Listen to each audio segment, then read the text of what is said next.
കണ്ണൂർ തലശ്ശേരിയിൽ ബി.ജെ.പി. പ്രവർത്തകൻ കൊല്ലപ്പെട്ട സംഭവത്തിൽ ജില്ലയിൽ ഇന്ന് ഹർത്താൽ കലോത്സവത്തെയും ബാധിക്കുന്നുണ്ട്. കലോത്സവ വാഹനങ്ങൾ വഴിയിൽ തടയുന്ന സാഹചര്യവുമുണ്ടായി. ജോഷ്ല ചേരുന്നുണ്ട്. ജോഷ്ല, ജനജീവിതത്തെ ബാധിക്കുന്ന രീതിയിൽ, പ്രത്യേകിച്ച് കലോത്സവം നടക്കുകയാണ്, ഇതിലെയൊക്കെ ബാധിക്കുന്ന രീതിയിലാണോ ഹർത്താൽ പുരോഗമിക്കുന്നത്? വിവരങ്ങൾ. സൗമ്യ, തലശ്ശേരി അണ്ടലൂർ മുല്ലപ്രം ക്ഷേത്രത്തിനടുത്ത ചോമന്തവിട എഴുത്തച്ഛൻ വീട്ടിൽ സന്തോഷാണ് ഇന്നലെ രാത്രി 11 മണിയോടുകൂടി വെട്ടേറ്റ് മരിച്ചത്. എന്നാൽ സംഭവത്തിന് പിന്നിൽ, മരണത്തിന് പിന്നിൽ എന്താണ് കാരണമെന്നുള്ള കാര്യം ഇതുവരെ വ്യക്തമായിട്ടില്ല.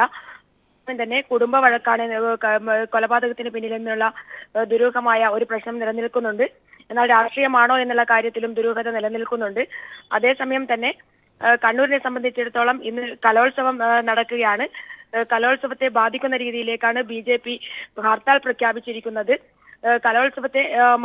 കലോത്സവം മാനിച്ചുകൊണ്ട് ബി.ജെ.പി. ഹർത്താൽ മാറ്റിവെക്കാൻ പോലും തയ്യാറാകാതിരുന്നത് കടുത്ത പ്രതിഷേധത്തിന് ഇടയാക്കിയിരിക്കുകയാണ്. കണ്ണൂരിലെത്തുന്ന ആളുകൾക്ക് ഇപ്പോൾ ഭക്ഷണത്തിന് പോലും പ്രശ്നം നേരിട്ടുകൊണ്ടിരിക്കുന്ന അവസ്ഥയാണ്. പെട്ടെന്ന് തന്നെ പ്രഖ്യാപിച്ച ഹർത്താൽ ആയതുകൊണ്ട് തന്നെ ഹോട്ടലുകളൊന്നും തന്നെ തുറന്നു കിടക്കുന്നില്ല.